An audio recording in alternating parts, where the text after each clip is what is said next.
Happy Moon Day, happy rising. Welcome back to Everyday Oracle, and I am the Everyday Oracle. Okay, so I want to make sure that you all are utilizing the resources, and so I'm going to talk about the resources first. Please check out the resources that I put on every video. This is just not to take up space in the caption. This is because there's something in there that'll help propel you, or you'll find a message or something that you need, okay? So please make sure that you check out the resources. I'm gonna talk to you about two that I'm adding today. The first one, Barbour Yoga conducts midday meditations every day, so please go and check those out from 12 to 12:15. I'm normally at work, but I think today for 1:11 I'm gonna just go find a bathroom to go to and meditate for about 15 minutes. So please go check out Barbour Yoga for their midday meditation. Also, please check out Revolutionary Yogini. So it's one Y, Revolutionary Yogini, and her name is Kiran, and she, oh dang, I just wrote it down. She's doing 7 days of radical self-justice, and it just so happened that the first day is dedicated to what we're going to talk about today. So please, please, please, please, please follow Barbour Yoga for midday meditations, and please follow Revolutionary Yogini so that we can help to restore some justice by restoring our souls first, okay? Secondly, the shadow work that I've been doing, if you want to know what I've been doing or where I've been getting it from, hopefully you saw the post last week, but in case if you didn't, this is a book. It's called Momentum, a shadow work guide and journal. And yeah, it's amazing. I didn't realize that I was very close to the end. I thought this whole thing was shadow work, but in actuality, it's not. So at the end, there are resources. This is why it's so important, you all, to check out the resources. So shadow work resources. Okay, so like about this much of the book are resources to help you through this. Like there's counselors, there's really beautiful places that you can go to in every state, like natural places, nature places. And let me tell you, I'm going to every single place on this list. I'm not playing. Let me show you. So for every single state, she has a national park or a therapy counseling center that you can go to. Healing stones, okay? So hold on. Let me see if I can find, okay, here we go, Virginia. See? This is where I live in Virginia. Y'all, most of y'all should know that. Okay, and it's got all the parks and everything that you can go to. Child, she don't understand. She gave me a little mission right here. I'm trying to see all of this. So here's the book. It also has resources to help you while you are navigating your shadow work. The fun thing is I'm going through some things right now that require for me to go inward. I can't really give a lot of my energy out. I can't really give my gifts out right now. I'm actually told I cannot give my gifts out right now. The only thing I can do is teach. So sorry, we only gonna be talking and teaching. Okay, so shadow work. Make sure you get it. And remember, it can be dangerous. Make sure you are not. Make sure somebody knows that you're doing it. All right, guys, let's get to the fun stuff. Ancestor Veneration. I'm going to be reading from a document that I created that will be a part of my newsletter. So I create my newsletter. It's taking a little bit longer because I was given some advice on what to do on leaving Squarespace. So basically, I need to, anybody that's looking to create their own platform, and to me, my website will be my platform. I'm not going to be anywhere else but my website soon. WordPress. I was told if you looked at, my Clubhouse chat, that has all the information actually. I'm not even going to go into it. Go to my Clubhouse chat. It's on the series. It's Universe 411, which is also the name of the newsletter once I get it together. But the name of the chat is Overcoming Your overcoming the fear of your gifts and monetizing them. So please, please, please go check that out. And so I'm in the process of doing that, switching over some things before I release that. Okay, so, but this is a little quick facts. This is 1 page. There's actually 3 pages. Ooh, which way? Why can't it show me? There's actually 3 pages. Okay, there it is. I had to go down. Y'all I don't know iPhone. So there are 3 pages of facts. So there's also a resource page, y'all. I don't believe in giving people information without resources. So there's resources, videos. Ooh. Y'all, I had this little pen right here so my little bra wouldn't show. I ain't got enough titty to be holding all of that up. Shoot. Come on now.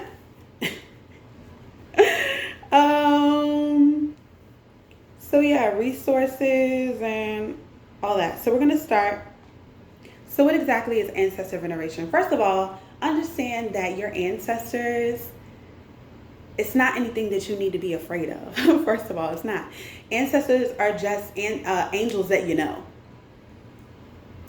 And would you rather pray to those weird looking angels in the Bible that you don't know, or would you rather pray to your great granny that was totally looking out for you and knows what you want for life and loves you on the other side? I mean, it's like, if you knew what the Bible angels look like, I don't really think that you would be calling for them. There's some weird looking things, yo. I don't really think that, yeah. Y'all, I'm sorry. My little contraption is acting up. Anyway, you love it. So, ancestor veneration is basically your own spiritual team. Sometimes when we get into spirituality, we get so excited we don't know where to start. And so we're looking here. We're at the deities. We're with the Orisha. We're with everywhere. Not understanding that God has already given you your spiritual team. Your ancestors. Your ancestors, those are your angels. Those are your spiritual teams. Those are your Orisha. Those are your deities. Those are the people that you need to go to first.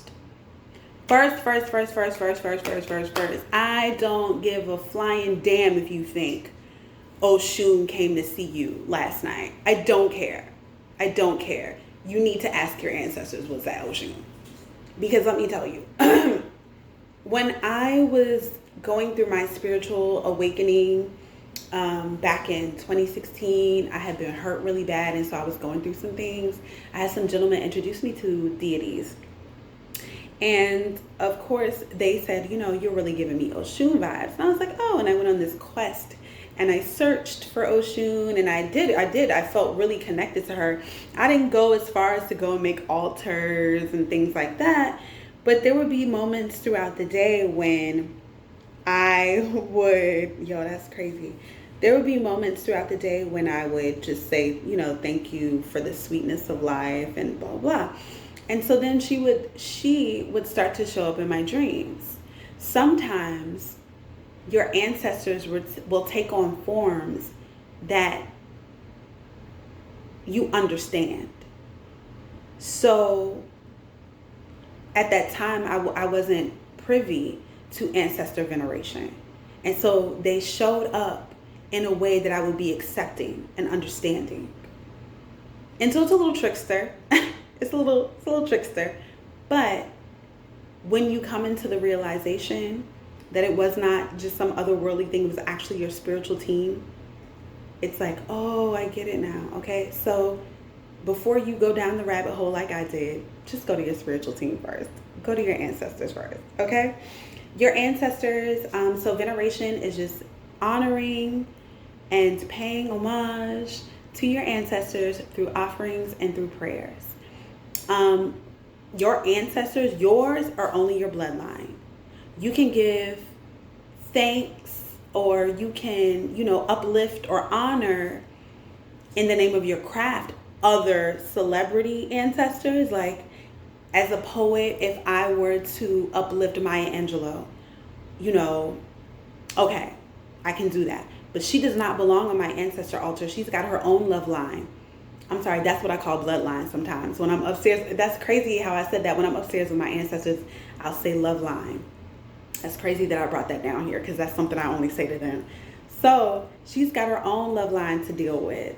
You know what I'm saying? And so we don't want to disrupt that. But you can make an altar to say thank you to all, that she's done.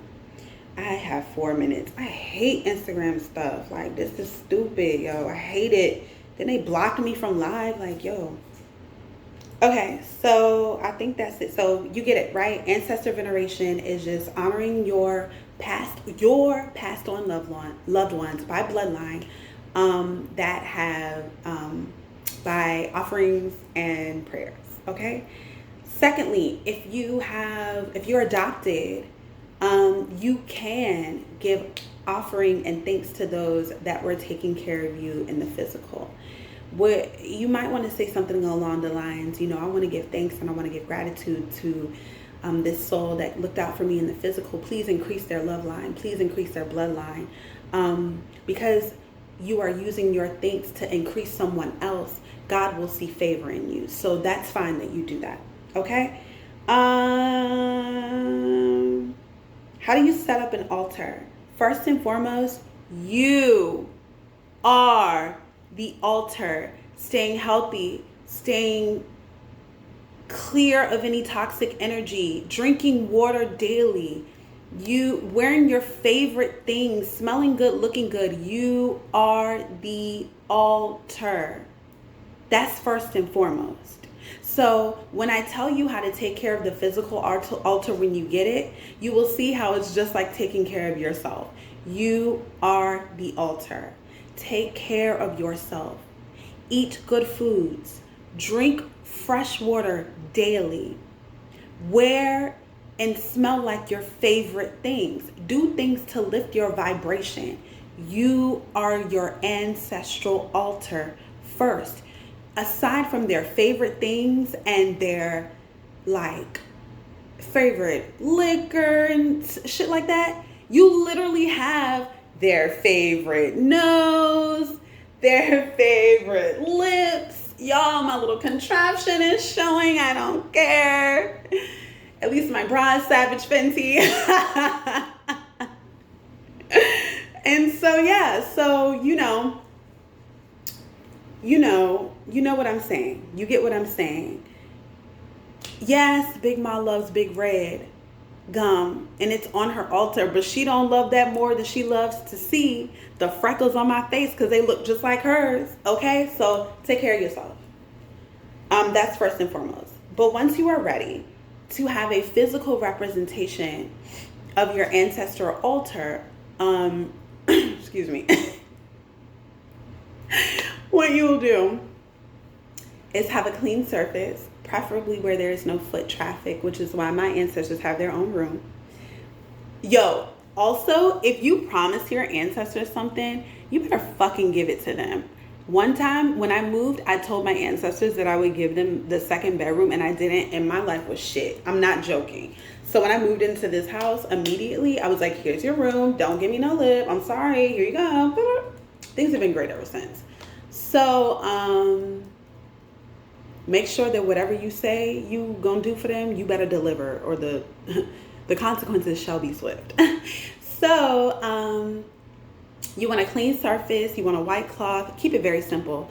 A nice pretty wine glass that you think that they would like, a picture of them, a few pictures of them. If you don't have all the pictures, that's fine. And a candle. That's all you need. And it's just like you would pour one for the homies. Same fucking thing. And you would give it and you would do it just like you would pour one for the homies, with love, with compassion, with honor. And when you do it, you say their name with each pour. Grandpa Charlie, Grandpa Josephine, Grandpa Joe. I'm naming the people from Charlie and the Chocolate Factory. And you would just pour and say thank you and say thank you. You would light the candle to open the portal. I do a bell to clear out the energies and also give them their wings. Okay? We're coming down to the last 30 seconds. I don't want to make this a 2-part video, but understand that you are the altar first. Take care of yourself. Altars are very simple. Eventually, they will come to you and start telling you more about what they want. And it doesn't. Less is more. Less is more. A glass of water, a candle, and a picture, and say thank you. Okay? Peace. Love you.